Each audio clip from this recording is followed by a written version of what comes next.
Hello hi आदाब और सत श्री अकाल और एक बार फिर से आ गया हूँ मैं आप लोगों को आपका हमारा आरजे अब हम 90.4 मेगाहर्ट्ज कम्युनिटी रेडियो ज्ञानवाणी यानी कि ज्ञान की वाणी पर दोबारा से आज हम लोग बात कर रहे हैं सीपीआर यानी करंट पल्स रेडियो में आप लोगों के बीच नई नवेली खबरों को लेकर। ये सारी की सारी खबरें हम लोगों के पास आती हैं बीबीसी हिंदी के माध्यम से। हम उनका धन्यवाद करते हैं और शुक्रिया अदा करते हैं। भारतीय महिला क्रिकेट टीम ने बांग्लादेश में इतना कुछ किया, किसी को पता क्यों नहीं चला। 6 मई को बांग्लादेश के सिलहट में आशा शोभना जब अंतर्राष्ट्रीय महिला टी20 में भारत के लिए डेब्यू करने वाली थी, सबसे उम्र दराज क्रिकेटर बनी तो उनकी खुशी का ठिकाना न था। उन्होंने 33 साल 51 दिन की उम्र में यह उपलब्धि हासिल की। जब बांग्लादेश के साथ संपन्न हुई सीरीज का प्रसारण कर रहा चैनल शोभना का इंटरव्यू ले रहा था, तब पास खड़ी टीम उनकी बातें सुनकर खुश हो रही थी। लेकिन जब आशा शोभना मीडिया से बात करने प्रेस कॉन्फ्रेंस रूम में पहुंची, वहां सिर्फ एक ही पत्रकार उनका इंतजार कर रही थी। भारत ने इस टी20 सीरीज में बांग्लादेश को 5-0 से हराया था। वो बांग्लादेश टीम जिसके पास युवा कप्तान और ऊर्जा से भरी टीम थी। बाएं हाथ की स्पिनर राधा यादव सीरीज के आखिरी मैच में प्लेयर ऑफ द मैच नहीं, पूरी सीरीज में 10 विकेट हासिल करने पर प्लेयर ऑफ द सीरीज भी वो घोषित की गई थी। अगर फैनकोड स्ट्रीमिंग सर्विस ना होती तो ऐसा लगा होता कि शायद ये सीरीज हुई ही नहीं है। मीडिया संस्थानों से उम्मीद, चूंकि ये सीरीज आईपीएल के साथ साथ हो रही है, ऐसे में भारतीय मीडिया संस्थानों से ये उम्मीद लगाना बेईमानी है कि वे इस सीरीज को कवर करने के लिए भी पत्रकार भेजते। पूरी मीडिया जगत के स्पोर्ट्स डेस्क इस समय बहुत कम लोगों के साथ काम कर रहे हैं, लेकिन इस पूरे मामले में सबसे ज़्यादा बीसीसीआई का रुख हैरान करता है। बीसीसीआई ने ऑनलाइन लाइव कमेंट्री के अलावा और कुछ नहीं किया। आईपीएल की आधिकारिक वेबसाइट पर बेशुमार कंटेंट होने से इतर हर रोज़ मीडिया को आईपीएल पर बीसीसीआई की ओर से भेजे जाने वाले कंटेंट की बाढ़ सी आ जाती है। इस प्रेस कॉन्फ्रेंस के लिंक, रेफरी के फैसले और सोशल मीडिया की हलचल शामिल होती है, लेकिन महिलाओं के टी20 सीरीज को लेकर एकदम सन्नाटा था। बीसीसीआई की मीडिया ग्रुप इस एक तरह से महिला सीरीज की खबरों से वीरान थे। ना तो ईमेल थी, ना ऑनलाइन प्रेस कॉन्फ्रेंस के लिंक थे, ना वीडियो, ना सोशल मीडिया पोस्ट। और ये उस सीरीज के साथ हुआ जो भारतीय महिला क्रिकेट टीम के लिए उपलब्धियों से भरी रही है। इसमें आशा शोभना का ऐतिहासिक डेब्यू हुआ। हरमनप्रीत कौर ने अपना 300वां अंतर्राष्ट्रीय खेला और शेफाली वर्मा ने 100वां अंतर्राष्ट्रीय मैच खेला। इसके साथ ही शेफाली और स्मृति मंदाना की जोड़ी महिला टी20 इंटरनेशनल में भारत के लिए 2000 रन की साझेदारी करने वाली पहली जोड़ी बनी है। मीडिया मैनेजर भी नजारत। बीसीसीआई की आधिकारिक वेबसाइट पर इंटरनेशनल विमेंस पेज पर शुक्रवार शाम 7 बजे तक 15 अप्रैल की ही खबरें थी, उसके बाद का कुछ नहीं था। 15 अप्रैल की ये खबर भी बांग्लादेश के साथ हुई टी20 सीरीज के लिए भारतीय महिला के टीम के ऐलान की थी। इस सेक्शन में सबसे ताज़ा वीडियो 28 अप्रैल 2024 का था, जिसमें यस्तिका भाटिया बांग्लादेश के साथ पहले टी20 मैच के बाद की बात करती हुई दिख रही थी। भारत की महिला टीम बिना मीडिया मैनेजर के बांग्लादेश गई थी और अगर कोई मीडिया मैनेजर था भी तो भी गायब ही रहा था। अगर किसी खेल को कवर करने के लिए रिपोर्टर ना हो तो मीडिया मैनेजर की भूमिका अहम हो जाती है। टूर के दौरान की सूचनाएं, फीचर और इंटरव्यू वगैरह वही देश की मीडिया संस्थानों को देता है। हाँ, इन दोनों चुनाव और आईपीएल दोनों होने के कारण अखबारों के पास ज़्यादा जगह नहीं है, लेकिन डिजिटल मीडिया को उन अच्छी कहानियों को प्रकाशित करने में दिक्कत नहीं होती जिन्हें बीसीसीआई के मीडिया डिपार्टमेंट में काम कर रहे लोगों ने तैयार किया होता। मगर ऐसा तब होता जब महिला क्रिकेट को आगे बढ़ाने के लिए, प्रमोट करने के लिए उसकी छवि चमकाने का इरादा होता।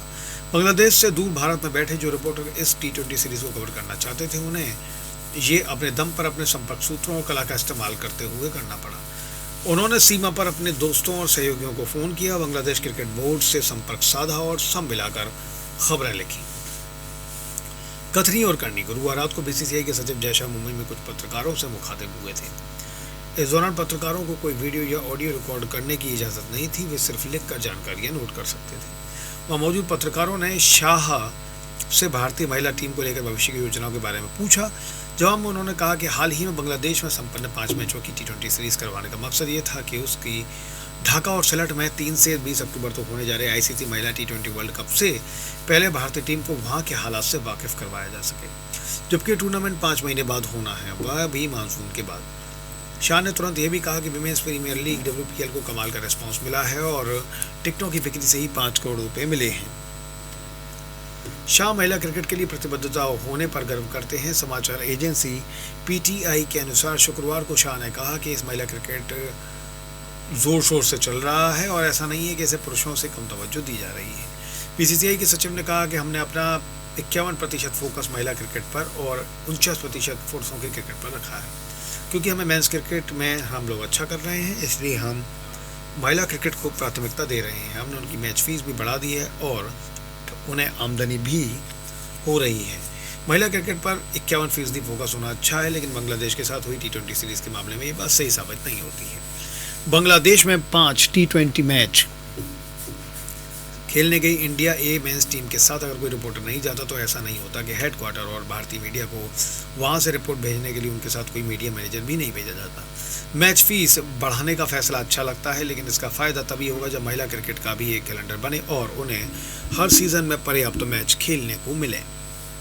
12 महीनों महिला क्रिकेट की मदद करने की बातें करना और वास्तव में भी इस बात पर अमल करने में बहुत ज़्यादा फ़र्क है। ऐसा सिर्फ तब नहीं किया जाना चाहिए जब सुर्खियां बटोरनी। ऑनलाइन दुनिया के जाल से अपने बच्चों को बचाने के तरीके आप जानिए।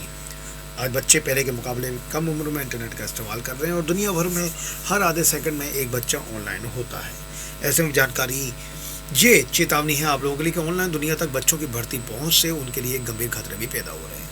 वेस्टर्न सिडनी यूनिवर्सिटी के यंग एंड रेजिलिएंट सेंटर ने इस बारे में हाल ही में एक स्टडी की है। इससे पता चला है कि कम आमदनी वाले परिवारों के बच्चे तो खासतौर से अनजान लोगों से अनुचित या गैर जरूरी रिक्वेस्ट ब्लॉक नहीं करते हैं। इस अध्ययन में पाया गया था कि ऐसे लोगों की शिकायत न करने या ब्लॉक नहीं करने की वजह से बच्चे भविष्य में खुद को अनचाहे संपर्क से कहीं ज़्यादा बड़े जोखिम में डाल देते हैं। ब्रिटेन में ऑनलाइन सेफ्टी एक्ट नाम के नए कानून के तहत तकनीकी कंपनियों की जिम्मेदारी होती है कि वो इंटरनेट पर बच्चों की अधिक सुरक्षा सुनिश्चित करें, लेकिन इस कानून से जुड़े नए नियम 2025 तक लागू नहीं होंगे। आलोचक कहते हैं कि ये नियम भी बहुत अधिक कारगर नहीं है। दुनिया भर में सरकारों ने ऐसे ही नियम कायदे लागू किए हैं। तो आप ऑनलाइन दुनिया में अपने बच्चों को कैसे महफूज रख सकते हैं और बच्चों के लिए इंटरनेट की दुनिया ज़्यादा सुरक्षित बनाने के लिए दुनिया भर की सरकारें और तकनीकी कंपनियां क्या कर रही हैं? दुनिया भर में बच्चे ऑनलाइन कितना वक्त बिताते हैं? आज दुनिया भर में बच्चे पहले से कहीं ज़्यादा वक्त ऑनलाइन होते हैं। संयुक्त राष्ट्र के मुताबिक दुनिया में हर आधे सेकंड में कोई ना कोई बच्चा पहली बार ऑनलाइन दुनिया में दाखिल होता है। आंकड़े दिखाते हैं कि दुनिया में कनेक्टिविटी को बढ़ावा देने में कम उम्र वालों का सबसे ज़्यादा योगदान है। 2023 में दुनिया भर में 15 से 24 साल के 69% लोग ऑनलाइन हो रहे थे, जो कि बाकी आबादी से 65% ज़्यादा है। सिडनी के यंग एंड रेजिडेंट सेंटर की सह निदेशक अमांडा थर्ड कहती हैं कि आज के बच्चे ऑनलाइन दुनिया में बड़े हो रहे हैं और लगातार बदल रहे डिजिटल मंजर में उन्हें इंटरनेट के सुरक्षित रखने के लिए मदद की जरूरत होती है। बच्चों के लिए संयुक्त राष्ट्र की संस्था यूनिसेफ के एक अध्ययन के मुताबिक 30 देशों में ऐसे 1/3 से ज़्यादा बच्चों को साइबर दुनिया में दादागिरी और धमकियों का सामना करना पड़ता है। इसकी वजह से लगभग 20% बच्चे स्कूल जाना बंद कर देते हैं। हेट स्पीच, हिंसक कंटेंट और उग्रवादी संगठनों में भर्ती भी चिंता के विषय हैं। इसके साथ साथ गलत जानकारी या फिर साजिश की मनगढ़ंत कहानियां भी डिजिटल प्लेटफॉर्म पर बहुत चलती हैं। हालांकि यूनिसेफ का कहना है कि ऑनलाइन दुनिया में बच्चों को सबसे ज़्यादा खतरा यौन शोषण और बुरे बर्ताव से है। यूनिसेफ के मुताबिक बच्चों का यौन शोषण करने वालों के लिए अपने शिकार से ऑनलाइन संपर्क करना आज ज़्यादा आसान हो गया है। वो बड़ी आसानी से ऐसी तस्वीरें साझा कर सकते हैं और दूसरों को भी ऐसे अपराध करने के लिए उकसा सकते हैं। 25 देशों में लगभग 80% बच्चों ने ऑनलाइन दुनिया में यौन शोषण या बुरे बर्ताव के खतरों की शिकायत की है। माँ बाप के लिए ऑनलाइन निगरानी के कौन से विकल्प मौजूद हैं? अपने बच्चों पर नजर रखने के लिए माँ बाप के पास ऐसे कई उपाय उपलब्ध हैं जो बच्चों को परेशान करने वाले या अनुचित कंटेंट को ब्लॉक कर देते हैं, लेकिन अध्ययन से ये बताते हैं कि अक्सर अभिभावक इनका इस्तेमाल बड़े पैमाने पर नहीं करते हैं। 2019 में हुए ग्लोबल किड्स ऑनलाइन सर्वे में पता चला था कि 9 से 17 साल की उम्र के ज़्यादातर बच्चों के माँ बाप बच्चों की निगरानी के लिए तकनीकी औजार इस्तेमाल करने के बजाय बीच बचाव और नियमों पर आधारित पाबंदियों जैसे तरीके अपनाते हैं। इस स्टडी के मुताबिक अभिभावकों के बीच बहुत से सांस्कृतिक फासले भी देखने को मिले हैं। यूरोप और दक्षिणी अमेरिका के अमीर देशों के माता पिता मध्यस्थता करने को तरजीह देते हैं। वहीं घाना, फिलीपींस और दक्षिण अफ्रीका में माँ बाप इस मामले में सीमित स्तर पर दखल देने की नीति अपनाते हैं।